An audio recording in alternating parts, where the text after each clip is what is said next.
Good afternoon dear students. আমি তোমাদের ইংরেজি বিভাগের শিক্ষক জাহাঙ্গীর আলম। আজ তোমাদের সামনে আবার আমি উপস্থিত হয়েছি। তোমাদের যে নির্ধারিত লেসনটা পড়ানো হয়েছিল সেই লেসনের ওপর পরবর্তী ডিসকাস নিয়ে এর আগের দিন আমাদের যে টপিকটা সিলেক্ট করা হয়েছিল সেটা হচ্ছে clever monkey. Lesson number 6, page নম্বর ছিল 62। এই ক্লেভার মাঙ্কি গল্পটা আমরা পড়েছিলাম, বেশ কয়েকটা স্ট্যান্জা আমরা পড়েছিলাম, সেখান থেকে আমরা বাংলা মিনিংগুলো করেছিলাম এবং এই ইউনিটটার কিছু একটা অংশ অবশিষ্ট থেকে যায়। আমরা সেই অবশিষ্ট অংশ আজকে জানব, বুঝব। তো ডিয়ার স্টুডেন্ট, তোমরা তোমাদের স্টাডি ম্যাটেরিয়ালসগুলো তৈরি করে নাও। বই, খাতা, পেন এসবগুলো ওপেন করে তোমরা আমার সাথে সাথে যে পরবর্তী যে ডিসকাশন সেই ডিসকাশনে যুক্ত হয়ে পড়ো। তো আর বেশি কথা না বলে আমরা চলে যাব পরবর্তী যে স্ট্যাঞ্জাগুলো আমাদের ডিসকাশন হয়েছিল, ডিসকাশন হবে। তো কতদিন আমরা শেষ করেছিলাম যে বানরটা কি করেছিল, সে বানরটাকে ধরতে না পেরে মাঙ্কি সে আবার ফিরে এসেছিল। তাহলে আমরা একটু প্রি রিডিংয়ের দিকে চলে যাই যে আমরা কতদূর কি পড়েছিলাম। আমরা দ্য ক্লেভার মাঙ্কি গল্পটায় আমরা জেনেছিলাম দুটো, একটা বানর এবং একটা ক্রোকোডাইলের কথা, অর্থাৎ মাঙ্কি অ্যান্ড ক্রোকোডাইলের কথা। সে মাঙ্কিটা কি করতো না, নদীর পাশে যে একটা দ্বীপ ছিল সেই দ্বীপে বিভিন্ন আহারের জন্য সেখানে যেত। কিন্তু শেষ পর্যন্ত যা আমরা দেখতে পাই তাতে নদীতে থাকা অবস্থায় কুমির এবং তার স্ত্রী বানরের যে অ্যাক্টিভিটি সেই অ্যাক্টিভিটিও তাদের চোখে পড়ে এবং সে বানরটা যাতে এই লাফালাফি করার সময় তাদের দৃষ্টিগোচরে না পড়ে তার জন্য সেই ক্রোকোডাইল অর্থাৎ কুমির এবং তার স্ত্রী একটা প্ল্যান তৈরি করে, একটা পরিকল্পনা তৈরি করে কি করে তাকে আমরা ধরব। কিন্তু সেই ক্রোকোডাইলের প্ল্যানটা কিন্তু বিফলে যায় এবং শেষ পর্যন্ত সে বাড়ি ফিরে আসে। তাহলে ডিয়ার স্টুডেন্টস, এই পর্যন্ত হয়েছিল তোমাদের এর আগের দিনের ডিসকাশন। এবার আজকে পরবর্তী প্যাসেজ থেকে আমরা আবার আলোচনা পর্বটা শুরু করতে যাচ্ছি। তাহলে এবার শুরু করা যাক। তাহলে লাস্ট কি বলেছিল, he returned home without his catch. তার যে পরিকল্পনা ছিল, তার যে একটা প্ল্যান ছিল, সেই প্ল্যানটা সম্পূর্ণ না হওয়ায়, অর্থাৎ মাঙ্কিটাকে ধরতে না পারায় সে খালি হাতে বাড়িতে আবার ফিরে আসলো। ডেজ ওয়েন্ট বাই, দিনগুলো পেরিয়ে গেল, দিন শেষ হয়ে গেল। দ্য ক্রোকোডাইল থট, কুমিরটা চিন্তা ভাবনা করলো, অফ ম্যানি প্ল্যান্স, অনেকগুলো পরিকল্পনা। তাহলে অনেকগুলো পরিকল্পনা সে চিন্তা ভাবনা করলো টু ক্যাচ দ্য মাঙ্কি, এই বানরটাকে ধরতে। তার কি বলছে, দিন চলে গেল। The crocodiles thought of many plans to catch the monkey, সেই কুমিরটা অনেক চিন্তা ভাবনা করলো বানরটাকে ধরার, বাট নাথিং ওয়ার্ক, কিন্তু কোনো কাজেই তার কোনো পরিকল্পনায়, কোনো চিন্তা ভাবনায় যেন তার কাজে আসছিল না, সব কিছু যেন তার বিফলে হয়ে যাচ্ছিল। মানে সে এখানে বলতে চাইছে যে কুমির যে পরিকল্পনাগুলি করছিল না কেন, সেই পরিকল্পনাগুলো যেন তার কি হচ্ছিল, বিফলে চলে যাচ্ছিল। তারপর নেক্সট চলে যাই, the monkey always escaped from his claws. তারপরে কি বলছে, monkey always escaped from his claws. সে বানরটা যেন প্রতিবারেই অর্থাৎ সর্বদাই সে কুমিরের খপ্পর থেকে, নাগাল থেকে যেন পালিয়ে যাচ্ছিল। তাহলে এখানে অলওয়েজ এসকেপ্ট কথার অর্থ হচ্ছে পালিয়ে যাওয়া, হ্যাঁ, মানে তার কাছ থেকে দূরে চলে যাওয়া। ফ্রম হিজ ক্লচেস মিনস হচ্ছে নাগাল, খপ্পর, কবলে থাকা, এইসবটা। নাগাল মানে বুঝতে বলে কারো অধীনে থাকা, মানে তার নাগাল থেকে তার মানে তার আয়ত্তের বাইরে সে চলে গেছিল। ওয়ান ডে, একদিন,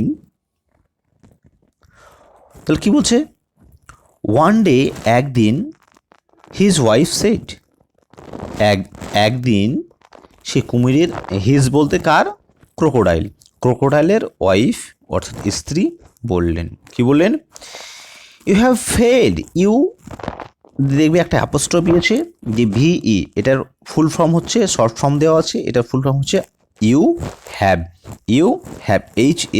HAVE, ইউ হ্যাভ। আচ্ছা, তাহলে এটা বুঝতে পারলে কি, you have failed to catch the monkey. তারপর কি বলছে, তাহলে এই লাইনটার অর্থটা কি বলছে, যে তুমি ব্যর্থ হয়েছ। কিসের জন্য ব্যর্থ হয়েছে, টু ক্যাচ দ্য মাঙ্কি, বানরটাকে ধরতে। তার স্ত্রী অর্থাৎ কুমিরের স্ত্রী কুমিরকে বলছে যে তুমি বানরটাকে ধরতে ব্যর্থ হয়েছ। But I really want to taste his sweet flesh, কিন্তু আমি সত্যিকারই চাইছি, to taste his sweet flesh, তার সেই মিষ্টি মাংসগুলো স্বাদ গ্রহণ করার জন্য। আমি সত্যিকারই চাইছি তার মিষ্টি মাংসগুলো স্বাদ গ্রহণ করতে। তাহলে এখানে কি বলছে, রিয়েলি ওয়ান টু টেস্ট মানে স্বাদ গ্রহণ করা, টু টেস্ট হিজ সুইট মানে মিষ্টি, ফ্লেশ কথার অর্থ হচ্ছে মাংস, মানে মাংস। তাহলে আরেকটা মানে ইংরেজি কি জানি, মিট কথার অর্থ হচ্ছে মাংস, আর এখানে ফ্লেশ কথার অর্থ হচ্ছে মাংস। তাহলে তার স্ত্রী তাকে কি বলল, যে তুমি ব্যর্থ হয়েছো বানরটাকে ধরতে, কিন্তু আমি সত্যিকারই চাই, সত্যিকারে কি চাই, যে এই বানরটা যে আছে সে বানরটার মিষ্টি মাংসগুলো স্বাদ গ্রহণ করতে চাই। তাহলে এই কথাটা দ্বারা কি বলতে চাইছে, মাংসের স্বাদ গ্রহণ করা মানে কি, তাকে মেরে ফেলতে চাইছে, মেরে ফেলে তার মাংসটা খাবে, তার জন্য বলছে। আচ্ছা, তারপরে নেক্সট চলে যাও, next line, so this time, কাজেই এই সময়, you must follow my plan, কাজেই এই সময় তুমি কি করবে, আমি যে প্ল্যানটা করব, আমি যে পরিকল্পনাটা করব, সেটা তুমি অনুসরণ করবে। দ্য ক্রোকোডাইল সেড, এই কথা শুনে সে কুমিরটা বলল, রাইট, ঠিক আছে, তোমার কথাই শোনা হবে, টেল মি দ্য প্ল্যান দেন, তাহলে বলো এবার তোমার পরিকল্পনাটা কি। তাহলে তার স্ত্রী তাকে যখন বলল যে এবার তুমি ব্যর্থ হয়েছো, আমার অনেক ইচ্ছা আছে বা আমার স্বাদ আছে কি, যে তার অর্থাৎ তার বলতে কুমিরের বানরের সুন্দর মিষ্টি মাংস স্বাদ গ্রহণ করার, কাজেই তার অর্থাৎ ফিমেল কুমিরটা তার হাজব্যান্ডকে বলল, আমার প্ল্যান মোতাবেক তোমাকে কাজ করতে হবে। তার জন্য সে পুরুষ ক্রোকোডাইলটা বলল, ঠিক আছে, তাহলে তুমি বলো তোমার পরিকল্পনাটা কী আছে বা প্ল্যানটা কী। তারপরে এবার চলে যাই আমরা নেক্সট প্যাসেজ যেটা দেওয়া আছে, the monkey jumps on that big rock in the river, said the wife. তাহলে সেই কুমিরের স্ত্রী কি বলল? The monkey jumps on that big rock in the river. এই নদীতে এই যে বড় পর্বতটা আছে সেই পর্বতের ওপর কি করবে? সে বানরটা লাফ দিবে। কে বললো এটা কথা? সেড দ্য ওয়াইফ, মেয়ে স্ত্রী কুমিরটা বলল। You must lie still on the rock. তোমাকে অবশ্যই কী করতে হবে? যে পাহাড়টার ওপর সেই পর্বতের ওপর কুমিরটা লাফিয়ে পড়বে, নদী থেকে গিয়ে লাফিয়ে ওখানে বসবে, সে পাহাড়ের উপর তোমাকে কি করতে হবে? পর্বতের ওপর তোমাকে শুয়ে যেতে হবে। When he jumps upon you, যখন সে তোমার ওপর দিয়ে লাফ দিয়ে যাবে, মানে কি পাহাড়ের ওপর দিয়ে পর্বতের ওপর দিয়ে যখন লাফ দিয়ে যাবে, thinking you to be a rock, তখন তোমাকে শুয়ে থাকতে দেখে কি ভাববে? সে ভাববে এটা পাহাড়ি পড়ে আছে, রকেরই একটা অংশ, তোমাকে একটা রকেরই একটা অংশ ভাববে। You can catch him easily then, তখন তুমি তাকে খুব সহজেই ধরতে পারবে। তাহলে এই প্যাসেজটায় কি বলল? মাঙ্কি অর্থাৎ ক্রোকোডাইলের স্ত্রী কি বলল? যে বানরটা কি করে? প্রতিদিন সেই নদীর ওপরে যে পর্বতটা আছে সেই পর্বতের উপর জাম্প করে, অর্থাৎ লাফিয়ে যায়। তাহলে কি করবে তুমি? তুমি অবশ্যই সেই পর্বতের ওপরে কি করবে? তুমি শুয়ে যাবে। When he jumps upon you, যখন সে তোমার পর্বতের ওপরে অর্থাৎ তোমাকে লাফ দিয়ে যাবে, থিঙ্কিং কী করবে? তখন সে তোমাকে শুয়ে থাকতে দেখে সে ভাববে যে তোমাকে ভাববে কি যে তুমি হচ্ছে একটা পর্বতের একটা অংশ। You can catch him easily then, তখন তুমি খুব সহজেই তাকে ধরতে পারবে। আচ্ছা, তাহলে বোঝা গেল এই স্ট্যান্ডার্ডটাই কী বললো। আচ্ছা, তারপরে পরবর্তী স্ট্যান্ডার্ডে চলে যায়, পরবর্তী লাইনে চলে যায়। হোয়াট অ্যান আইডিয়া, কি একটা ধারণা। I will get him tomorrow for sure, সুনিশ্চিতভাবে তাহলে আমরা আগামীকাল তাকে ধরে ফেলব। কে বলছে? সেড দ্য ক্রোকোডাইল, সেই কুমিরটা বলছে। উইথ জয়, তাহলে কি বললো? যে হোয়াট অ্যান আইডিয়া, কী ধারণা। I will get him tomorrow for sure, সুনিশ্চিতভাবে তাহলে আমি কী করব? তাহলে আগামীকাল তাকে ধরে ফেলবো। Said the crocodile with joy, সে সেই কুমিরটা আনন্দের সহিত বলে ফেলল যে আমরা তাহলে কি করব? তাহলে কালকে আমরা ধরে নিতে পারবো তাকে। তোমার এই প্ল্যান মোতাবেক বা তোমার এই প্ল্যান অনুসারে যদি আমি কাজ করে যাই, তাহলে অবশ্যই আমি তাহলে কালকে তাকে ধরে ফেলতে পারবো। এখানে কি হলো? আমাদের যে ফার্স্ট পার্ট অর্থাৎ ইউনিট 1টা এখানে কমপ্লিট হয়ে গেল। যদি তোমাদের কোনো জায়গায় বুঝতে অসুবিধা হয় তবে অবশ্যই আমার যে পার্সোনাল হোয়াটসঅ্যাপ নাম্বার আছে সেই হোয়াটসঅ্যাপ নাম্বারে তোমরা যার যেখানে সমস্যা আসে তোমরা আমাকে ফোন করে হোক অথবা হোয়াটসঅ্যাপে হোক, যদি কোনো লাইনের সমস্যা থাকে তাহলে অবশ্যই তোমরা কি করতে পারবে? আমার কাছে সলিউশন করে নিতে পারবে নিঃসন্দেহে। তাহলে এবার চলে যাই আমরা একটু অ্যাক্টিভিটির দিকে। প্রথমে দেখবে তোমরা যে এখানে কি আছে? ওয়ার্ডপ্রুফ আছে।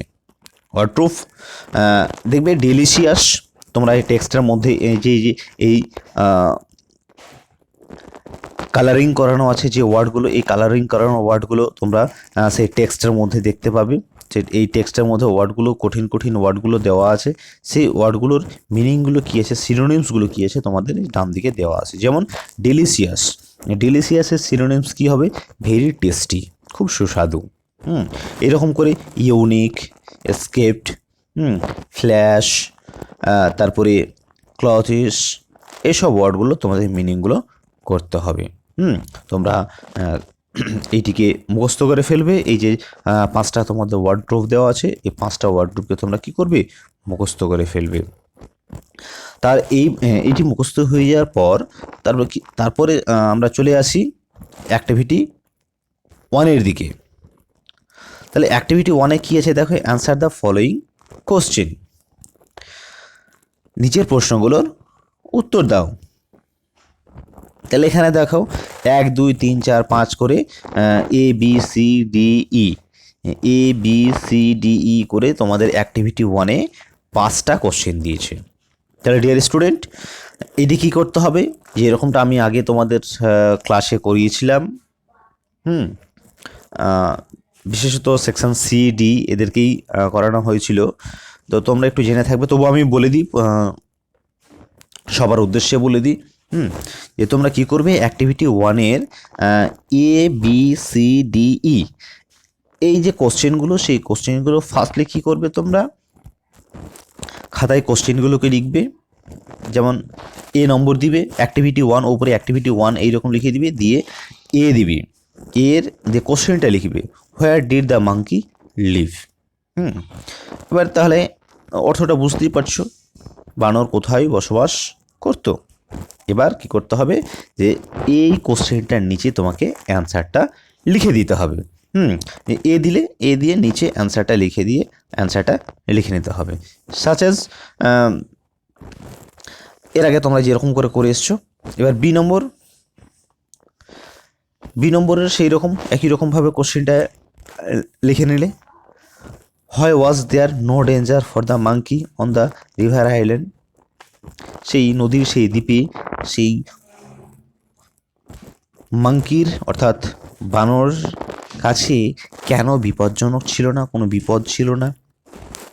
তারপরে এরপরে উত্তরটা লিখে দেবে। C number, what was no attractive two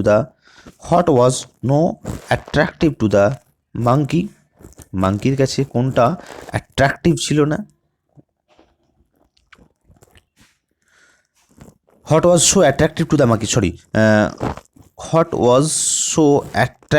two the monkey, মাঙ্কির কাছে কোনটা সবচেয়ে আকর্ষণময় জিনিস ছিল বা আকর্ষণীয় জিনিস ছিল। অ্যান্সারটা লিখে নেবে সি এর পরে। D, where did the crocodile live, প্রথমটা যেরকম বলেছিল কি মাঙ্কি কোথাও বসবাস করে, যেমন ডি এটা বলছে যে এখানে ক্রোকোডাইল কোথাও বসবাস করে। এটার অ্যান্সার লিখে দেবে। Who gave advice to the crocodile about catching the monkey, বলছে ক্রোকোডাইলকে বানরকে ধরার জন্য সেই কুমিরকে কে অ্যাডভাইস দিয়েছিল, সে কে দিয়েছিল। তোমরা টেক্সটে আশা করি তোমরা জেনেই গেছো, সম্পূর্ণ উত্তরগুলো তোমাদের টেক্সটের মধ্যেই দেওয়া আছে। তোমরা ভালো করে যদি পড়ে এই কোশ্চেনের অ্যান্সারগুলো করবে। তবে তোমাদের রেফারেন্স আছে, গাইড বুক আছে, সেই গাইড বুক থেকে না করে তোমরা এই টেক্সটের ভিতর থেকেই নিজে থেকে অ্যান্সারগুলো করার চেষ্টা করবে। এটা করে অ্যাক্টিভিটি 1 করে আমাকে কি করবে, অবশ্যই আমাকে দেখাতে হবে। তাহলে অ্যাক্টিভিটি 1 গেল। এবার পরবর্তী অ্যাক্টিভিটি চলে যাই। আচ্ছা, পরবর্তী অ্যাক্টিভিটি আছে, দেখো কি আছে, let's take word from the coloured box and fill in the blanks. তাহলে এখানে বুঝতেই পারছো যে এখানে কী করতে বলেছে, আমি বলে দিচ্ছি, একবার শুনে নাও। এই যে তোমাদের অ্যাক্টিভিটি 2-এ দেখো A B C D E, activity 2-এ A B C D E এইরকম করে 5টা আবার এখানে সেন্টেন্স দেওয়া আছে। এই প্রত্যেকটা সেন্টেন্সে দেখবে যে কতগুলো ওয়ার্ড লেখার পরে একটা ড্যাশ দিয়েছি, যেমন এই যে এই ড্যাশটা, এই ড্যাশের পর আবার কিছুগুলো ওয়ার্ড আছে, কোনোটাতে আছে পরে ওয়ার্ড আছে, কোনোটাতে নেই। যাই হোক, ডোন্ট ম্যাটার, এটা নিয়ে কোনো ভাবনা চিন্তার কারণ নেই। তাহলে এই যে শূন্যস্থান কী করতে হবে, শূন্যস্থান এই 5টা সেন্টেন্সেই কিন্তু প্রত্যেকটা সেন্টেন্সেই দেখবে একটা করে কিন্তু শূন্যস্থান আছে। এবার কী করতে হবে, এই শূন্যস্থানগুলোতে কি বসবি, কোনটা ওয়ার্ড বসবি, সেই ওয়ার্ডটা কী করা দেওয়া আছে, এই যে নিচে একটা বক্স করে দেওয়া আছে, এই বক্সের মধ্যে কিন্তু পুরো যেটা যেখানে বসবে তার থেকে এক্সট্রা কিছু দেওয়া আছে এখানে। তোমরা কি করবে, এই বক্সের মধ্যে থেকে যেটা যেই জায়গায় বসবি, যেটা যেই শূন্যস্থানে বসবি, সেই শূন্যস্থানে কি করতে হবে, তোমাদেরকে এটা এখানে বসাতে হবে। তাহলে আমি যদি এখানে কটা আছে দেখো, 1 2 3 4 5টা শূন্যস্থান আছে। এখানে কটা ওয়ার্ড আছে দেখো, 1 2 3 4 5 6 7 8টা। তাহলে এখানে টোটাল 8টা ওয়ার্ড দেওয়া আছে। এই 8টা ওয়ার্ডের মধ্যে যে কোনো 5টা বসবে, 3টা তাহলে এক্সট্রা দেওয়া আছে। তাহলে কি করতে হবে, যে তোমাকে দেখতে হবে। যেমন আমি একটা এক্সাম্পল বলে দিই, একটা আমি তোমাদেরকে প্র্যাকটিস করে দেখিয়ে দিচ্ছি, তাহলে তোমাদের করতে সুবিধা হবে কী রকম করে তোমরা অ্যান্সারগুলো করবে। যেমন দ্য আমি বি নম্বরটা বলে দিচ্ছি, দেখো, the monkey found that crossing the river was not very. তাহলে এই ভেরির পর যে শূন্যস্থান দেওয়া আছে, এই ভেরির পর কী দেওয়া আছে, এখানে শূন্যস্থান দেওয়া আছে। তাহলে এই শূন্যস্থানে তাহলে কোনটা ওয়ার্ড বসবে, কার মধ্যে থেকে তোমাকে বেছে নিতে হবে, এই যে এখানে যে বক্সের মধ্যে দেওয়া আছে এই বক্সের মধ্যে থেকে তোমাকে বেছে নিতে হবে। তাহলে ডিয়ার স্টুডেন্টস, তাহলে আমি কোনটা আলোচনা করলাম, P number, the monkey found that crossing the river was not very. কোনটা হবে তাহলে, এই ওয়ার্ডের মধ্যে তোমরা টেক্সটের মধ্যে দেখবে এই ডিফিকাল্ট, হ্যাঁ ডিফিকাল্ট কথাটা তোমরা টেক্সটের মধ্যে পেয়ে যাবে। তাহলে কি হবে এখানে এই শূন্যস্থানে ভেরির পর কোনটা হবে তাহলে, ডিফিকাল্ট। সেরকম আবার সিয়েরটা যদি বলা যায়, সিয়েরটা কী হবে দেখো, the crocodile made many dash two catch the monkey. তাহলে এখানে সিয়েটা কি করেছে, the crocodile made many dash two catch the monkey. তাহলে এই যে ড্যাশের জায়গায় আবার এখান থেকে তাহলে কি করতে হবে, তোমাকে উপযুক্ত ওয়ার্ডটাকে নিয়ে তোমাকে সেই শূন্যস্থানে বসাতে হবে। তাহলে এখানে কোনটা হবে, সি নম্বরে দেখো, the crocodile made many plans, এই ওয়ার্ডটা দেখবে তোমরা টেক্সটের মধ্যে পেয়ে যাবে, টু ক্যাচ দ্য মাঙ্কি। তাহলে আগের অর্থটা কী হলো দেখবে, the crocodile made many plans মানে কুমিরটা অনেক পরিকল্পনা তৈরি করেছিল টু ক্যাচ দ্য মাঙ্কি, সে বানরটাকে ধরতে। তাহলে বোঝা গেল ডিয়ার স্টুডেন্ট, এরকম করে তোমরা অ্যাক্টিভিটি 2টা কী করবে, অ্যাক্টিভিটি 2টা তোমরা এক্সারসাইজ হোমওয়ার্ক হিসাবে এটাও রাখো। এবার চলে যাও অ্যাক্টিভিটি 3। অ্যাক্টিভিটি 3তে কী আছে দেখো, let's match the words in column A with their meaning in column B. এখানে কি আছে, এর দিকে দেখবে দুটো কলাম করে, মানে দুটো ভাগ করে দেওয়া হচ্ছে, পুরো ছকটাকে দুটো ভাগের ভাগ করে, একটা এ এর ভাগ একটা বি এর ভাগ। তাহলে এ এর ভাগে কি কটা ঘর আছে দেখো, 1 2 3 4 5, 5টা এদিকে 5টা যেমন আছে সেমন তেমনি এইদিকেও 5টা বক্স আছে।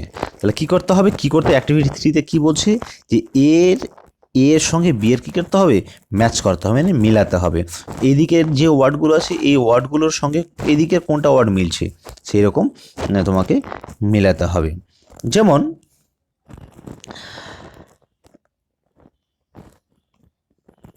আমি বলি ডেলিশিয়াস, যেমন একটা বলে দিলাম ডেলিশিয়াস, ডেলিশিয়াস অর্থাৎ সুস্বাদু। তাহলে সুস্বাদু থেকে কি হবে, সুস্বাদু, সুস্বাদু কথা অর্থ হচ্ছে কি, যে সুস্বাদু বলতে আমরা কি বুঝি, যে যেই সমস্ত খাবারগুলো খেলে আমাদের জিভে জল আসে, গেলে কি বলবো আমরা সুস্বাদু। তাহলে এর অর্থাৎ কি, অর্থটা কি হয়ে যাবে, এর সঙ্গে 1 2 3 4 নম্বর লাইনের সঙ্গে মিলে যাবে কোথায়, এই বি কলমের মাউথ ওয়াটারিং মানে মুখে জল। তাহলে সুস্বাদু খাবারের কথায় আসলে আমাদের কি আছে, মুখে জল চলে আসে। তাহলে ডেলিশিয়াসের সঙ্গে রিঅ্যারেঞ্জ হবে কোথায়, মাউথ ওয়াটারিং। তারপরে যেমন ধরো স্টিল, স্টিল মানে কি একদম স্থিরভাবে থাকা। তাহলে স্থিরভাবে থাকা কী হচ্ছে, নট মুভিং অ্যাট অল, কোনো হেলদোল না করে, কোনো সময় কী করতে হবে না, একদম স্থিরভাবে দাঁড়িয়ে থাকে। তাহলে স্টিলের সঙ্গে হচ্ছে কি, they not moving at all. আবার যেমন ধরো আইল্যান্ড, আইল্যান্ড মানে আমরা কি জেনেছি, দ্বীপ। তো দ্বীপ কাকে বলি আমরা, যা দ্বীপ হচ্ছে এমন একটা জায়গা যার মধ্য জায়গাটা কি হবে, স্থল হবে এবং তার চারদিকে কি থাকবে, জল থাকবে, এটাকেই বলি আমরা দ্বীপ। তাহলে আইল্যান্ড থেকে কী হবে দেখো, a piece of land with water on all side, একটা জায়গা যার চারপাশে কি থাকবে, জল থাকবে। তাহলে এইরকম করে তোমাদের প্রত্যেকটার সঙ্গে কীরকম করবে দেখো, তোমরা নাম্বারিং করে দেবে এখানে 1 2 3 4 5। তোমরা এরকম করে দাগ কেটে কেটে কেটে কেটে কিন্তু করবে না। যেমন আমি কি বললাম, স্টিলের সঙ্গে দাগ কেটে তোমরা নিয়ে চলে গেলে এই যে নট মুভিং অ্যাট ওয়াল, এইরকম করে কিন্তু করবে না।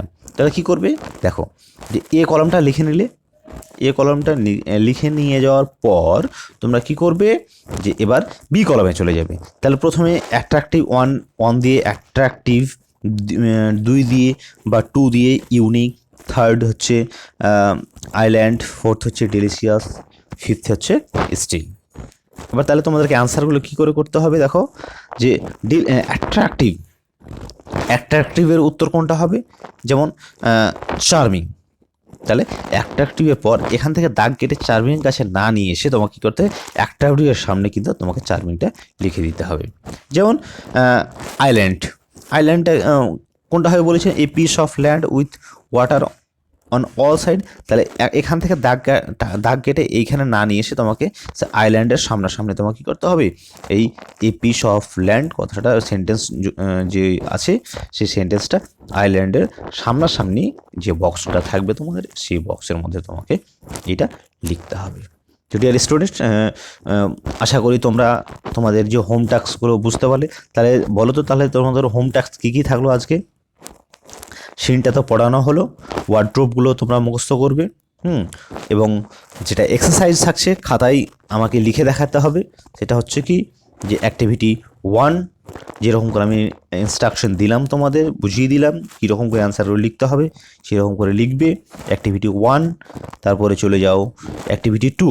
অ্যাক্টিভিটি 2টাও আমি বলে দিলাম যে কীভাবে তোমরা অ্যান্সারগুলো লিখবে, কোথা থেকে কীভাবে খুঁজে খুঁজে লিখবে।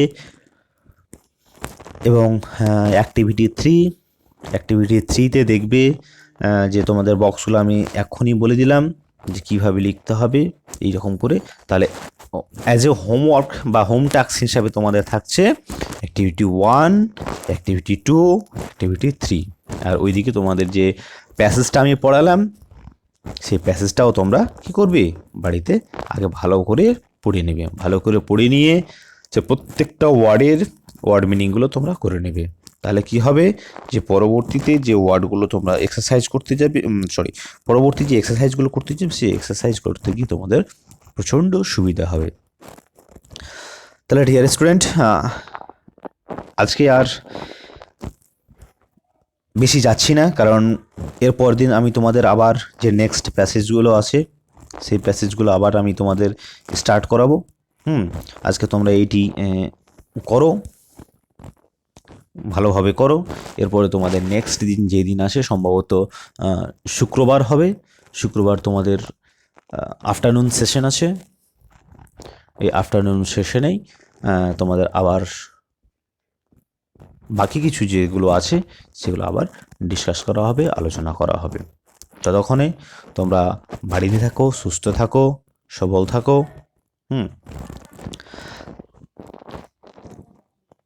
অর্থাৎ তোমরা পড়াশোনার সঙ্গে যুক্ত থাকো। অতিরিক্ত তোমরা মোবাইল নিয়ে বেশি চাপাচাপি করবে না। যতটুকু মোবাইল নিয়ে থাকা দরকার ততটুকুই তোমরা মোবাইল নিয়ে থাকবে। অযথা মোবাইল নিয়ে বেশি টাইম ওয়েস্ট করবে না। তোমাদের যতটুকু ক্লাসের সময় ক্লাস করে নেবে, যতক্ষণ বুঝতে পারবে না স্যারদেরকে ফোন করে জিজ্ঞেস করে নেবে বা হোয়াটসঅ্যাপের মাধ্যমে জিজ্ঞেস করে নেবে। অতিরিক্ত মোবাইল ইউজ করবে না, কেমন? তো আজকের মতো তাহলে এই পর্যন্তই থাকলো। এর পরবর্তী ক্লাস পরবর্তী সময়ে তোমরা অবশ্যই পেয়ে যাবে। আশা করি তোমরা সবাই ভালো থাকবে। I hope you understand all about I want to say. Okay?